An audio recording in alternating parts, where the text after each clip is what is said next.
Hello welcome back to our channel. Mega మేనల్లులుగా ఇండస్ట్రీలోకి అడుగు పెట్టారు మన వైష్ణవ్ తేజ్, సాయి ధరమ్ తేజ్. అయితే వీళ్ళు సినిమాలు తీయడంలో తడబడుతున్నారు అని చెప్పుకోవచ్చు. ఎందుకంటే రీసెంట్గా మనం చూసుకున్నట్టయితే వైష్ణవ్ తేజ్ ఖాతాలో 3 డిజాస్టర్లు అయితే ఉన్నాయి.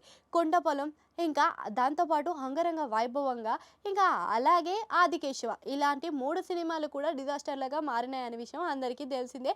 ఇక అఫెన్స్ని కూడా ఈయన ఎదుర్కోవడం సహజమే అని చెప్పుకోవచ్చు. అయితే ఇదే విషయంలో ఇప్పుడు నెక్స్ట్ సినిమా కోసం ఈయన ఎదురు చూస్తున్నాడని కూడా చెప్పుకోవచ్చు. ఇంకా నెక్స్ట్ డైరెక్టర్ వచ్చేసి మనకి కరుణ కుమార్ అనమాట. ఈయన వరుణ్ తేజ్తో మట్కా అనే సినిమాని చేయబోతున్నాడు. ఆ సినిమా చేసిన తర్వాత ఇంకా వైష్ణవ్ తేజ్తో నెక్స్ట్ సినిమా తీయబోతున్నారట. అయితే ఇప్పటి వరకు అయితే మనకి ఎలాంటి ప్రచారం అయితే బయటికి రాలేదు. ఒకవేళ నిర్మాత దొరికితే మాత్రం అఫీషియల్గా అనౌన్స్మెంట్ ఇస్తారంట. ఇక సాయి ధరమ్ తేజ్ విషయానికి వస్తే ముందుగా చూసుకున్నట్టయితే గంజా శంకర్ తప్పిన తర్వాత ఇక చిత్రలహరి 2 అయితే పునాదుల దగ్గరనే ఆగిపోయిందని చెప్తున్నారు. ఇక ఈ 2 సినిమాలే కాకుండా విరూపాక్ష లాంటి పెద్ద హిట్ కొట్టిన సాయి ధరమ్ తేజ్ ఆ తర్వాత పెద్ద అనౌన్స్మెంట్లు కూడా ఇవ్వలేదు. అంతేకాకుండా మనకి రీసెంట్గా చూసుకున్నట్టయితే హనుమాన్ సినిమా డైరెక్టర్ ఎవరైతే ఉన్నారో ఆ నిర్మాత ఈయనకు కాంబినేషన్లో రాబోయే సినిమాని తీయబోతున్నారట. ఇక డైరెక్టర్ని కొత్తగా పరిచయం చేయబోతున్నారు. కొత్త డైరెక్టర్ని పరిచయం చేయబోతున్నారనే ప్రచారాలు కూడా బయట వినిపిస్తున్నాయి.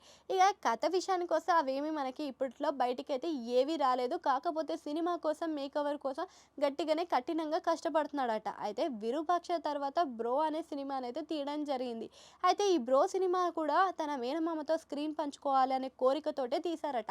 అయితే ఆ సినిమా పెద్దగా సోగానే ఆడిందని చెప్పుకోవచ్చు. ఆ తర్వాత ఇంకా ఎలాంటి అనౌన్స్మెంటో లేదు. గంజా శంకర్ తప్పిన తర్వాత వేరే స్టోరీలు ఏమైనా వినుంటే బాగుండేది. ఇక తిరుమల కిషోర్ చెప్పిన స్టోరీ వినుంటే ఇంకా బాగుండేదేమో అని అయితే అనిపిస్తుంది. ఇక వైష్ణవ్ తేజ్ విషయానికి వస్తే మాత్రం ఆయన ఇప్పుడు ఉన్న పరిస్థితికి ఇక మెగా ఫ్యాన్స్ కూడా వచ్చే విధంగా లేరు. ఉప్పెన లాంటి ఒక మంచి బ్లాక్ బస్టర్ హిట్ కొడితే తప్ప ఇంకా ఆయన ముందుకు వెళ్ళేది అనేది కూడా సహజం కాదనే చెప్పుకోవచ్చు.